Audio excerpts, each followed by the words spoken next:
you got enough money or not? I don't have all day here, son. The cashier looked tired. She also looked like she wasn't going to do me any solids today. It was a pity Spike wasn't working. Spike would usually spot me if I was short. He was an unusual cat, and people around town gave him a hard time because he looked different, but I always thought he was cool. I foraged around in my Levi's to see if I could find the 10 spot I was sure I had. Last night had been a bit of a blur, a real party. But if you fall asleep at the bar in this town, sometimes you don't wake up with all your shit, I guess. At least Mary Jane had let me crash in the back again after we'd closed out the bar dancing to the Stones. I always did enjoy the last dance with that girl. After the expedition into my jeans pocket, all I came up with was a couple of nickels and 6 pennies. Not enough for a pack of Lucky Strikes. Sorry, I'm sure I have enough here, Mom. Just give me a minute. Another weary look from the 50-something behind the register. A look that said she'd already played out this scene too many times today, and it wasn't even 9 a.m. yet. Okay, let the young lady behind you pay for her stuff while you look. I turned to look at the girl behind me. Shocking bright blue hair and heavy eyeliner framing piercing green eyes and ripped black jeans. I wonder if she knew Spike. She took a rolled up 20 out of her pocket and paid for my cigarettes. She smiled at me, not in a pitying way, and said, "Here, let me cover it." Later, I got to thinking it's funny how some people come into your life. We were friends at first sight as we stepped out of the harsh light and back into the 7-Eleven parking lot on Northwest 13th. "You look like you had a night last night," she said, handing me the strikes and a stick of gum. "Beeman's?" I asked. "I'd have pegged you as a Wrigley's girl." "Nah, Dad was a pilot. He swore by this stuff. Said it helped him with his nerves." "You don't seem like the type to need something for your nerves," I said. She laughed and told me, "I just got used to the flavour and it reminds me of him now." Her eyes flickered for just a split second and I got the sense that I shouldn't ask any more questions. "Hey, you play that thing?" She pointed at my guitar case with the toe of her chucks and raised an eyebrow at me. There was definitely a challenge in that look and I didn't quite know how to rise to it. "I try, yeah, sometimes it goes well, sometimes it doesn't." "And was last night one of the nights it didn't?" Another glance down at the case. "No, last night was pretty good. I opened for a really cool band, Mudcrutch. They're a local. You heard of them?" "Yeah, my sister goes out to the farm sometimes to see those guys play, but I never made it out there myself. So, you're in a band?" I fidgeted a little. I didn't want to tell her that I'd failed an audition with those guys a while back. "Nah, I'm solo at the moment. Not sure I want to be tied down by a band. I get enough gigs just playing my songs, so I'm just seeing how that goes." "Ah, so you're a troubadour," she teased. Definitely teasing.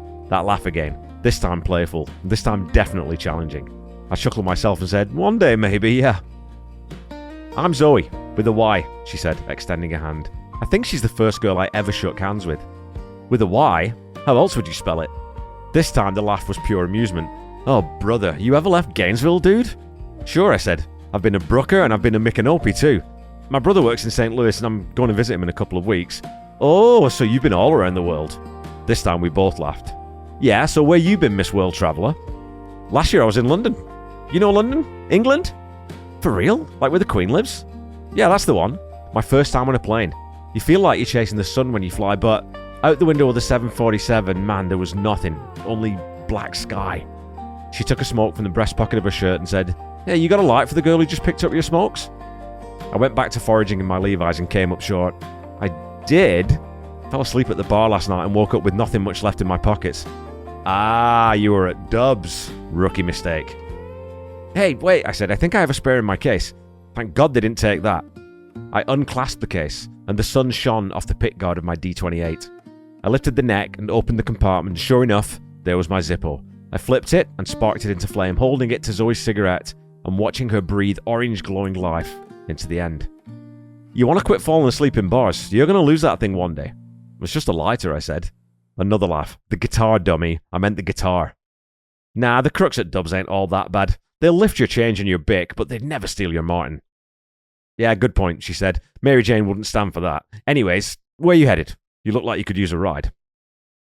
"Well, I'm going down to Lillian's music store to buy a black diamond string. I busted one last night right at the end of my set, thankfully." "Okay, hop in. I'll give you a ride." She walked toward a silver blue Chevy Impala, 63 or 64 I figured. I opened the door and threw in my guitar and my bag. I climbed in the passenger side and she gunned the engine and laughed again. "After you pick up your black string, you want to grab lunch?" "It's a little early for lunch, isn't it?" "Yeah, I guess.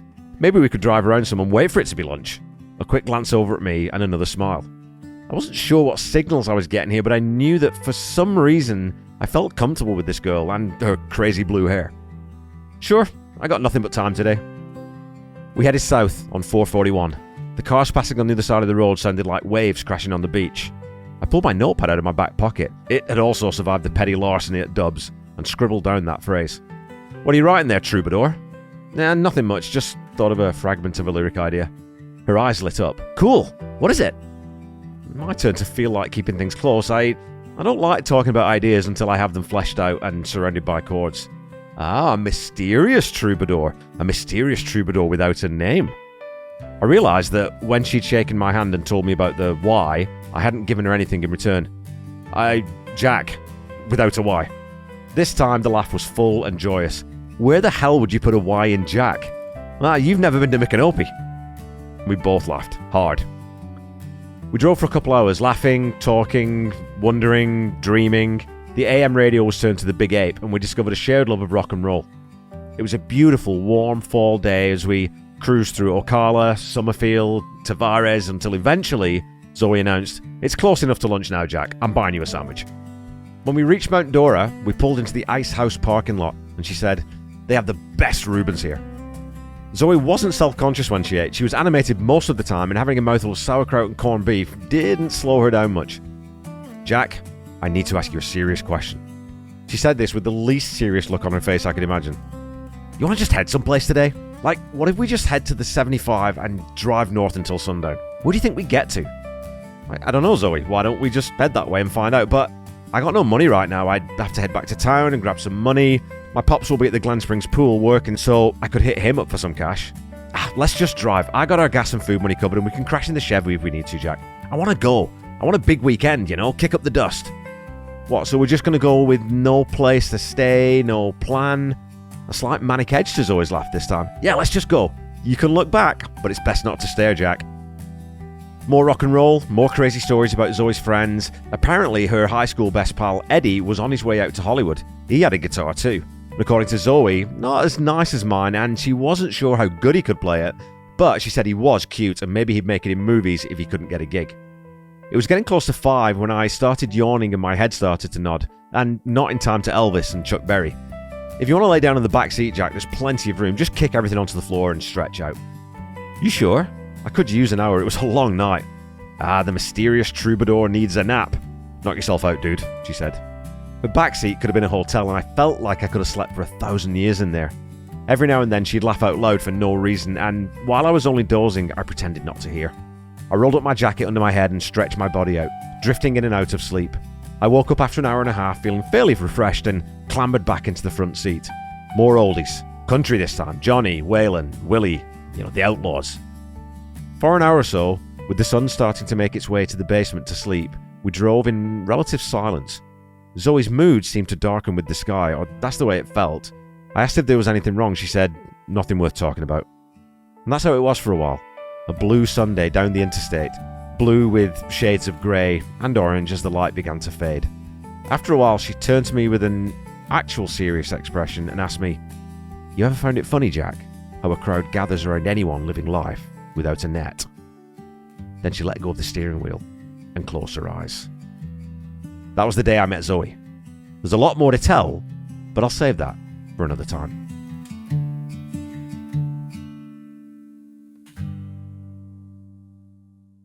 Good morning, good afternoon, or good evening, my fine friends. Welcome to episode 16 of the 13th season of the Tom Petty Project podcast. I'm your host, Kevin Brown, and this is the only weekly podcast that digs into the entire Tom Petty catalogue, song by song, album by album, and includes conversations with musicians, fans, and people connected with Tom along the way. So I wanted to do something different this week, shake things up a little.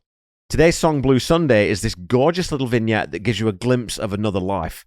And in conversations with Tom Petty, Tom tells author Paul Zollo, it's kind of a little short movie, that one. He goes on to compare Blue Sunday to something big from Hard Promises, saying, you've got to be lucky enough to get the lyric where it hits. And it has a pretty wide scope where maybe one line can create multiple images in a person's head. And that way, you can kind of squeeze a movie into 3 minutes. It's a lot trickier than writing a whole story out like a narrative. So I don't usually set out to do that, but when it starts to happen, it's a lot of fun to follow it down the road and see where it goes. So for me, Blue Sunday is a driving song. So I went out this evening and I drove around listening to it on repeat. As I drove, the movie reel started to hum into life in my mind, and I wanted to write it down as best I could and share it with you. I think Zoey and Jack's adventures may crop up again in future seasons, but for now, let's leave them on I-75 with no one actually driving the Impala.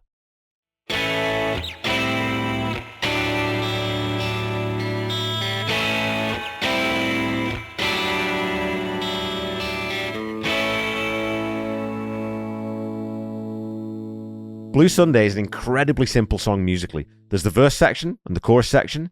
The song structure is just verse, chorus, outro.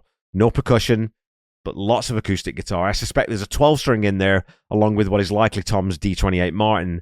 We have that bass overdubbed by Tom, and Ben Montench's utterly gorgeous piano part that adds in that wonderful lick that signals the chord change from the B flat, with the sort of sus4 note going in there, back down to the root F chord. This song glides like a big car on a soft, floaty suspension. Tom's vocal register is pretty high on this one, and in the second half of the verse there, and he's drifting into that slightly nasal range, but then he pulls it right back in the chorus. In that B section, we have the harmony vocal from Scott Thurston on the words Blue Sunday, and a little slide guitar, or possibly lap steel again, alongside the vocals. It's also completely understated and ethereal, like one of those dreams you can't quite hold on to when you wake up.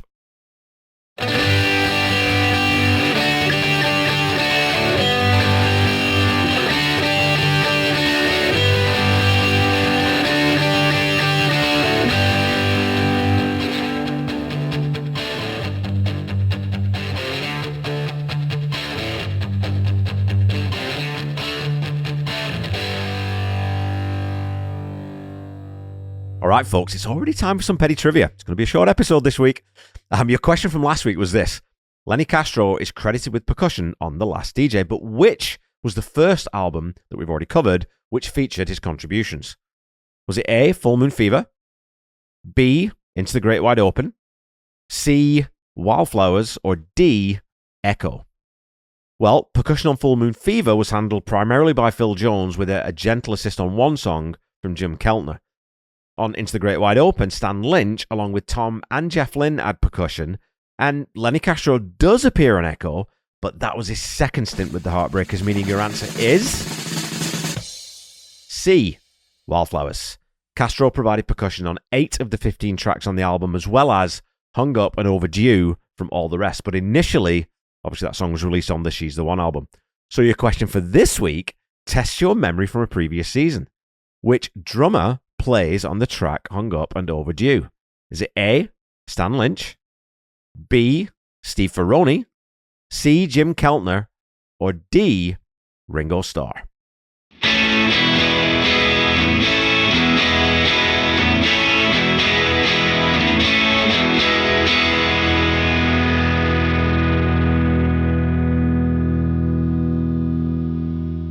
Okay, back to the song.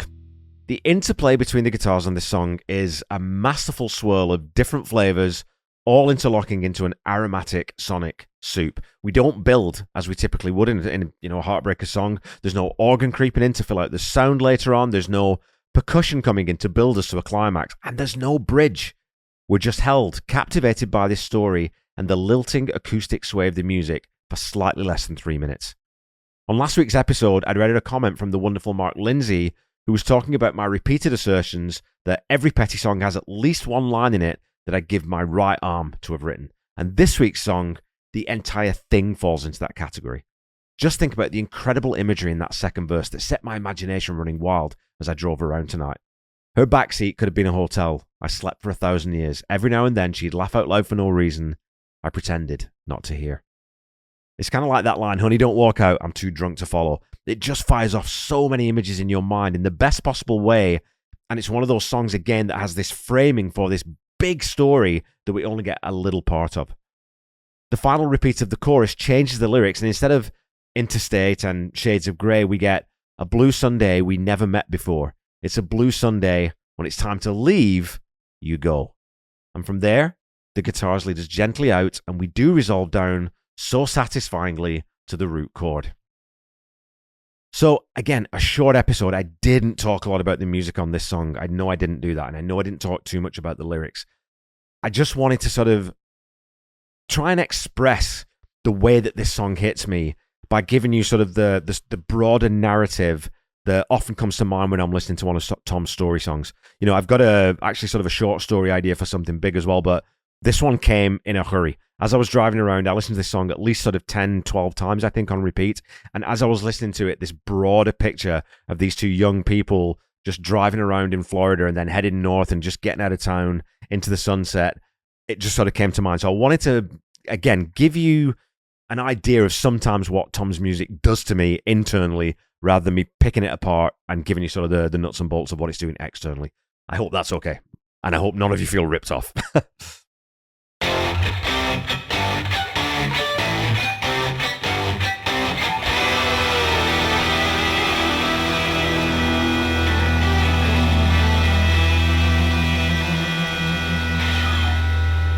Okay, Pettyheads, that's it for this week. I'm really struggling to find any good reason not to give this song a 10 out of 10. I know there are stronger songs in Tom Petty's catalogue than Blue Sunday.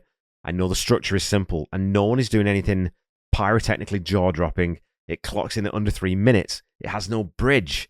And yet, the mood that this song sets, the images that it evokes, and the way this song opens a door to an entire world for you and establishes two characters that it gives you a window into their interaction from a very brief snapshot in time, is simply sublime.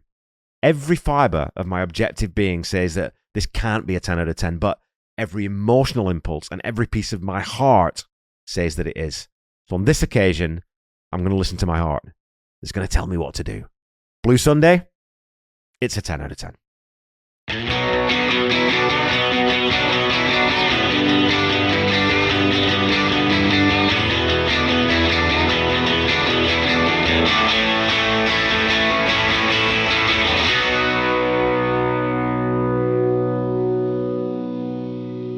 The Tom Petty Project is a proud member of the Boneless Podcasting Network, which is a loose collective of podcasting friends and acquaintances brought together and championed by the inimitable Chaz Charles. Go check out the roster by clicking on the link in the episode notes, and you can also check out my other podcasts that are in that network, Seaside Pod Review, a Queen podcast that I do with the best pal a friend could have, Randy Woods, as well as check out the Ultimate Catalog Clash that I co-host with my great pal Corey Morissette. This week's episode of the Ultimate Catalog Clash was covering Side A of 3 Snakes and 1 Charm. My favourite side of any Black Crowes album. Go check that one out. It's a really good episode. Don't forget to follow me on Facebook, Instagram, Threads, and YouTube at The Tom Petty Project, and on Blue Sky at Tom Petty Project. Go follow, like, subscribe, all those things, and please leave a review or a rating if you haven't done that already. Keep talking to me on social media, and I'll get back to reading out your comments on the show. As a weekly reminder, The Tom Petty Project is not affiliated with the Tom Petty Estate in any way, so when you're looking for Tom's music, please visit official streaming platforms or go to your local indie record store. Get some physical media. I picked up the live anthology From the Vaults Volume 1 on Sky Blue vinyl. It is beautiful. The songs sound fantastic. I've been enjoying that one, so go buy it. If you're looking for official merchandise, go to store.tompetty.com. And if you're looking for merch for this show, please go to store.tompettyproject.com. Don't forget to check out the Tom Petty Nation and Tom Petty Fans Forever groups on Facebook. And make sure you check out Tom Petty Radio on Channel 31 on Sirius XM. Until we meet again next week, keep listening to and sharing Tom's music. Try to be kind. Try to say I love you to someone at least once a day. Stay safe and healthy, and I'll be back with you next week to talk about the beautifully uplifting You and Me. Bye-bye.